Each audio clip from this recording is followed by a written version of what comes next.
बावनकुळेंचे अनुभव असतीलही, परंतु ज्या गोष्टी चुकीच्या आहेत, ज्या गोष्टी मतदार याद्यांमध्ये होऊ नये, दिसू नये, त्या याच्यासाठी आग्रह धरणं हे राजकीय पक्षांचं काम आहे.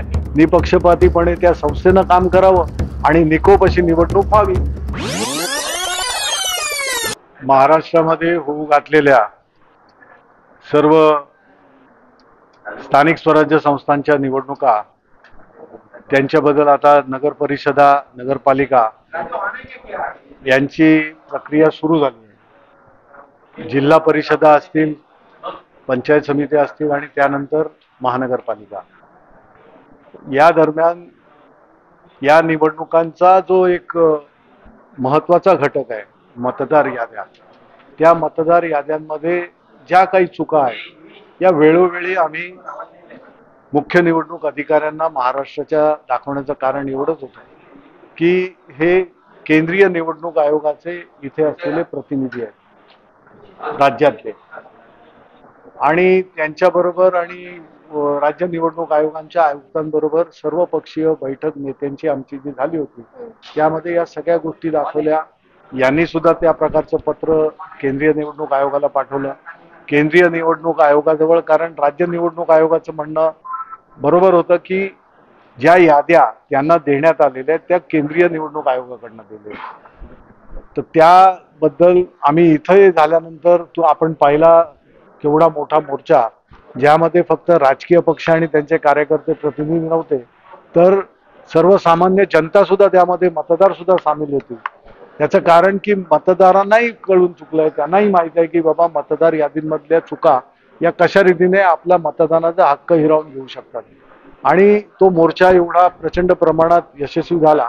त्यानंतर पक्षाच्या आमच्या नेत्यांच्या आदेशाप्रमाणे आम्ही स्वतः, मी, बाळा नांदगावकर साहेब वगैरे, आम्ही दिल्लीला सुद्धा गेलो. दिल्लीला केंद्रीय निवडणूक आयोगाला, तिथे चीफ इलेक्शन कमिशनर आणि इलेक्शन कमिशनर दोन असे तिघांनाही आम्ही भेटलो.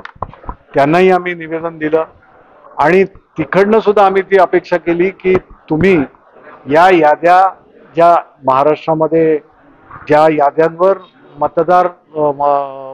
मतदानाची प्रक्रिया होणार आहे, निवडणूक प्रक्रिया होणार आहे, त्या याद्यांमध्ये जर चुकीचं आणि घोळ असलेलं हे समोर आणल्यानंतर तात्काळ आदेश आपल्याकडनंही जाणं फार गरजेचं आहे. त्यांचं म्हणणं की आम्ही 1 जुलै जी तारीख स्टेट इलेक्शन कमिशनने राज्य निवडणूक आयुक्तांनी मागितली, राज्य निवडणूक आयोगाने, त्याप्रमाणे आम्ही त्यांचा अधिकार आहे आणि त्याच्याप्रमाणे 1 जुलैची यादी आम्ही जी काय आमच्यावर होती ती पाठवून दिली. त्यावर आम्ही बरंच, आमचं सुद्धा त्यावर विरोध म्हणण्यापेक्षा जे सत्य होतं ते त्यांना दाखवण्यात आलं की आम्ही तुम्हाला भेटायला आलोय, कारण तुम्ही या बाबतीमध्ये निर्णय करू शकता आणि निर्णय करण्याचे पूर्ण अधिकार तुमच्याजवळ आहेत, कारण याद्या तुम्ही बनवता. त्यांनी पुन्हा आम्हाला त्याच हे सांगितलं की ज्या काही गोष्टी 1 जुलैपर्यंतच्या आमच्या हातात होत्या, ती कट ऑफ डेट मागितली त्यांनी, आम्ही त्यांना दिली. आता निवडणुकींच्या याद्या या राज्य निवडणूक आयोगाजवळ, राज्य निवडणूक आयोगाजवळ आल्या आहेत आणि त्यावर काम चाललंय. आम्ही जे आपले जी त्यांच्या भेटीगाठी होत होत्या, वेगवेगळे पक्ष सुद्धा जाऊन भेटत होते, काही मतदार स्वतः जाऊन हे करत होते, तर त्या सगळ्या गोष्टींचा परिपाक म्हणजे राज्य निवडणूक आयोग आता त्यावर तर काम तर करतंय की कुठे डुप्लिकेशन आहे, कुठे मृत व्यक्ती आहेत आणि मृत झालेल्या व्यक्तींचं नाव मतदार यादींमध्ये आलेलं आहे, बाहेरचे काही बोगस मतदार आहेत, डुप्लिकेट मतदारांचं कशा रीतीने. काल राहुल गांधींनी सुद्धा दिल्लीमध्ये पुन्हा एकदा हरियाणामधला फार भयंकर प्रकार दाखवून दिला. तर अशा प्रकारच्या ज्या महाराष्ट्रामध्ये आहेत, कारण महाराष्ट्र हे आपलं अग्रेसर राज्य आणि अग्रणी राज्य देशातलं, तर इथे होऊ नये यासाठी राजकीय पक्ष जेवढे आम्ही या गोष्टीमध्ये रस घेतोय किंवा इंटरेस्ट घेतोय, तसाच आज इथे या संस्थांनी सुद्धा, निवडणूक आयोगाने, मग तो CEO असतील आणि राज्य निवडणूक आयोग, या दोघांच्याही जबाबदारीने या याद्यांमध्ये सुधार व्हावा, याच्यासाठी आज आम्ही निवडणुका होऊ नयेत ही मागणी, मतदार याद्या चुकीच्या घेऊन होऊ नयेत ही आजही आमची मागणी आहे आणि त्यासाठी प्रत्येक पक्ष त्या पद्धतीने पाय रोवून उभे आहेत. निवडणुका तुम्ही आज नगरपालिकांच्या आणि याच्या हे केल्या, त्या ह्याच्यामध्ये आज त्यांना यादीमध्ये सुधारणा करण्यासाठी आम्ही आहोत, बघतोय ना. आम्ही त्यांना आजही सांगितलं की BLA हे आता ऍक्टिव्ह करून घ्या. तो केंद्रीय निवडणूक आयोगाने सुद्धा सांगितलं BLA या संपूर्ण प्रक्रियेमध्ये, पण खऱ्या अर्थाने BLA होत आहेत का, देत आहेत का BLA ना, तर तीही मागणी आज आम्ही इथे त्यांना सांगितलं, दर्शवलं आणि त्यांचाही सकारात्मक पवित्रा होता. आणि राज्य निवडणूक आयोगाबरोबर आता ज्या काही मतदार याद्या, प्रारूप मतदार याद्या महानगरपालिकांच्या वगैरे येणार होत्या, त्यावर सगळं काम चाललंय, ते आम्ही सुद्धा बघतोय प्रत्येक जण.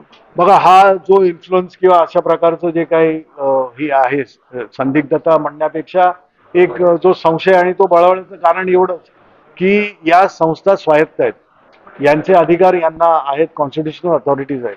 मग यांनी कुठच्याही दडपणाखाली न येता स्वतःचा कारभार व्यवस्थित करावा ही आमची अपेक्षा आहे. आणि ते करतायत हे बघण्याची जबाबदारी आमची आहे, ती आम्ही करतोय. मी सांगितलं तुम्हाला, नाही कोऑर्डिनेशन, आणि त्यांनी सुद्धा हे केलं की कोऑर्डिनेशनने आम्ही हे करू. आम्ही बघतोय की याच्यामध्ये सुधारणा काय होते. आमची विनंती माध्यमांना आहे, आपल्या या तुमच्याच माध्यमातून आम्ही माध्यमांनाच विनंती करतोय की तुम्ही सुद्धा अगदी आमच्या बरोबर, तुम्ही सुद्धा मतदार आहात, तुम्ही सुद्धा जबाबदार नागरिक आहात. तर इथे सुधारणा होते की नाही, राजकीय पक्षांबरोबर, सर्वसाधारण मतदारांबरोबर तुम्ही सुद्धा सामील व्हा. तुम्ही सुद्धा बघा, तुम्ही सुद्धा विचारणा करा की काय झालं, किती दुबार नावं काढली, किती मृत व्यक्तींची नावं काढली. तर ह्या गोष्टी होत आहेत, ह्या आम्ही बघतोय आमच्या. बावनकुळेंचे अनुभव असतीलही, परंतु ज्या गोष्टी चुकीच्या आहेत, ज्या गोष्टी मतदार याद्यांमध्ये होऊ नये, दिसू नये, त्या याच्यासाठी आग्रह धरणं हे राजकीय पक्षांचं काम आहे. निपक्षपातीपणे त्या संस्थेनं काम करावं आणि निकोप अशी निवडणूक व्हावी. लोकसभा 2024च्या निवडणुकांनंतर विधानसभेच्या निवडणूक 24च्या निवडणुकांपर्यंत जी प्रचंड मतदार वाढ झाली त्याच्यावरचा आक्षेप होता. त्या याद्यांमध्ये बघितल्यानंतर कळलं भरमसाठ नोंद झालेली आहे आणि त्यामुळे तिथून हे सुरू झालं. त्यामुळे त्यांचा आक्षेप, फडणवीस साहेब म्हणतायत तर त्यांचं स्वागतच आहे. आम्ही तर भाजपला सुद्धा बोलवलं होतं परवाच्या मोर्चामध्ये की तुम्ही सुद्धा सामील व्हा. त्यांच्याच मंत्र्यांनी एक पत्रकार परिषद घेऊन त्याच्यामध्ये मतदार याद्यांमधला घोळ दाखवला. मग सगळेच मिळून, आपण सगळ्यांनी मिळून आपलं कर्तव्य आहे, सगळ्याच पक्षांनी.